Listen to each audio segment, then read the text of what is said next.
नीतिगत सरकार से पूछ सकते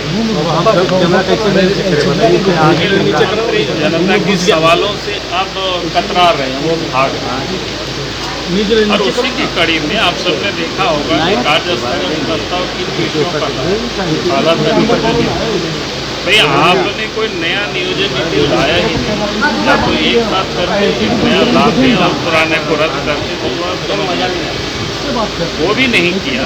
और उसके साथ साथ बहुत से बच्चे हैं जो हाई स्कूल के सभी प्रकार की अहर्ताएँ जो लोग पूरा करता है स्कूल के एग्जाम में लोगों ने पास किया, उनका साक्षात्कार वगैरह सब कुछ, यानी उनको एक ट्रेनिंग लीडर ही मिलना बचा हुआ था, उसको भी रद्द कर दिया। पंचायत सेवक थे, उन लोगों का भी वही हाल था कि सब कुछ पूरा हो गया था, सिर्फ उनको नियुक्ति पत्र मिलना बचा हुआ था, उसको भी रद्द कर दिया। तो पहला तो नियोजन नीति को लेकर क्योंकि जो इन्होंने रद्द किया है उसको वापस करनी चाहिए और उस पर चर्चा हो। तो उससे किस प्रकार से यहाँ के नौजवानों के साथ धोखा हुआ, कैसे लोग छाले गए, क्योंकि नौजवानों के सवाल है। जहाँ पर सरकार ने पिछले बजट सत्र में भत्ता देने की बात की थी, 7,000 5,000 रुपया और नई रोजगार भी देने की बात की, वो सारे चीज़ों तो नहीं हुआ, लेकिन जिन लोगों ने सब कुछ पूरा किया था उनको तो कम से कम वो नियुक्ति पत्र देते। तो इन विषय को लेकर के पहला दिन से अपोजिशन की ओर से कार्य स्थगन प्रस्ताव, क्योंकि महत्वपूर्ण विषय था, बिना चर्चा की, और कैसे धोखा दिया जब हाई कोर्ट में जिस मामले को लेकर के वो चर्चा करते, सिर्फ वो अनुसूचित जिला का मामला था, अनुसूचित जिला वहाँ पर तो हाई स्कूल के शिक्षकों की कोई बंदिश नहीं थी बहाली की, बल्कि सरकार ने ही कुछ दिन पहले तो कहा था कि इसका लिस्ट बना करके और जल्दी से जल्दी लोगों की नियुक्ति किया जाए, और अचानक और जब छात्र गए हुए हैं वहाँ पर सुप्रीम कोर्ट में, तो सरकार भी वहाँ अपील की है, भाई कम से कम सुप्रीम कोर्ट का भी निर्णय आने तक इंतजार कर सकते, लेकिन इन्होंने कुछ भी नहीं देखा।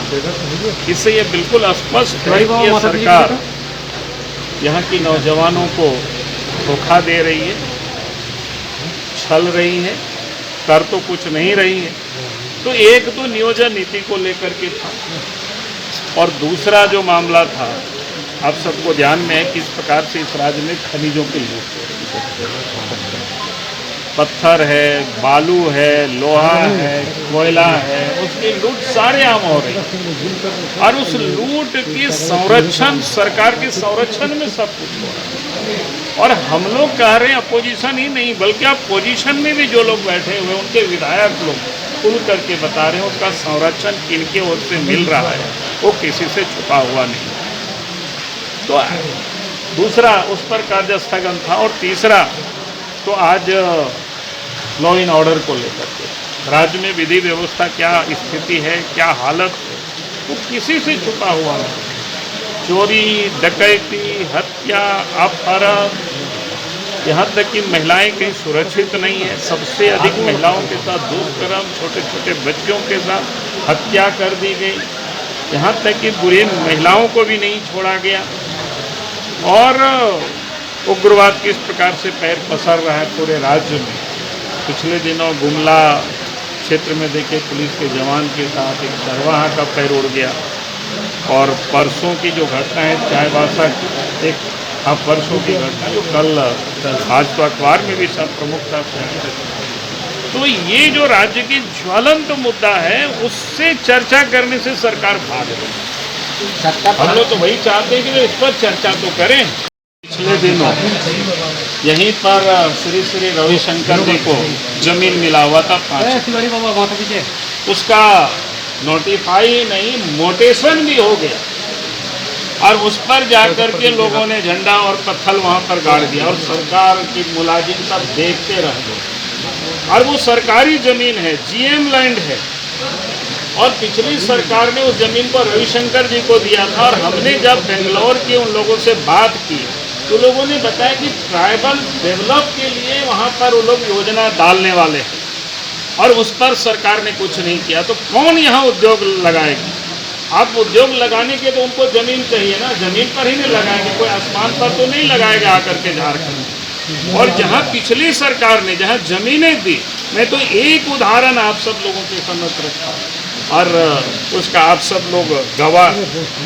तो इसलिए वो तफरी करने के लिए जा सकते हैं, जब तक अपनी नीति को नहीं सुधारेंगे, जब तक लोगों को ये विश्वास नहीं दिलाएंगे लॉ एंड ऑर्डर राज्य में ठीक है, सब लोग यहाँ सुरक्षित रह सकते हैं, ये लोगों को जब तक भरोसा नहीं होगी तब तक कोई भी इस प्रदेश में उद्योग नहीं लगा पाएगा। नहीं करना चाहती बीजेपी, हम तो चर्चा उस पर करना चाहते हैं। मैं कहाँ कह रहा हूँ कि हम कह रहे कृषि बिल से इनको चर्चा करके क्या निकलने वाला है, जब बार बार देश के प्रधानमंत्री ने, देश के कृषि मंत्री ने, हमने जो पुरानी जो व्यवस्था उसको हमने समाप्त नहीं की, बल्कि किसानों को हमने अतिरिक्त अवसर उनको उपलब्ध कराया। हमने एमएसपी समाप्त नहीं किया, एमएसपी रहेगी, पहले भी था, आज भी है और आगे भी रहेगा। और जब से केंद्र में मोदी जी के नेतृत्व में सरकार बनी है, तब से सबसे अधिक खरीदारी हुई है। जो वस्तुएं की धान हो या तिलहन हो या दलहन हो या क्या कहते हैं गेहूँ, धान, सब की कीमतों में काफ़ी वृद्धि भी की गई है। एमएसपी रहेगी ही रहेगी, वो सब बार बार प्रधानमंत्री कह चुके हैं उस बात को सार्वजनिक। दूसरा जो बात कह रहे हैं, उन्होंने ये भी कहा कि बाजार समिति समाप्त नहीं होगी, मंडी हम समाप्त नहीं करने जा रहे, किसानों को हम अतिरिक्त अवसर उपलब्ध कराना चाहते हैं ताकि किसान अपनी सुविधा से जहाँ उनको उचित दाम मिले वहाँ किसान अपने उत्पादों को बेच सकता है। सर ऐसे ही सारा सत्र चला जाएगा। हम कह रहे हैं कि भाई जब राज्य की ज्वलंत मुद्दों पर ही चर्चा नहीं कराना चाहते तो फिर हाउस का कितना मतलब रह जाता है। हम लोग कोई ऐसे विषय पर तो नहीं कह रहे हैं कि जिसका कोई मतलब नहीं, जो साफ दिख रहा है। लोग आंदोलनरत हैं। अब उन नौजवानों को जो सड़क में आप देख रहे हैं कि धरना प्रदर्शन, और उन लोगों के डर से आप धरना पहले गवर्नर हाउस के सामने बैठता था, अब नोटिफाई करके कहाँ कर दिया, ताकि वो कौन खेत के तरफ में कर दिया कि आप दूर में वहाँ पर बैठे। ये सरकार की ये मानसिकता समझ में आती है कि किसी की आवाज़ को ये सुनना नहीं पसंद करते। किसान मर गए, उसे मेरी तकलीफ है, पूरा देश है तकलीफ है।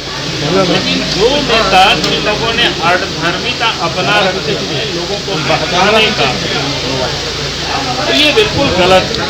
भाई डेमोक्रेसी में आंदोलन करना कहीं कोई रोक नहीं, आंदोलन करना चाहिए, विरोध प्रकट करना चाहिए, लेकिन कोई कुछ लोगों के साथ कोई सड़क पर बैठ जाए और ये कहे कि नहीं साहब आप इसको जब तक विड्रॉ नहीं करेंगे कानून को हम हटेंगे ही नहीं, तो फिर डेमोक्रेसी कभी चल नहीं सकती और वो डेमोक्रेसी नहीं है।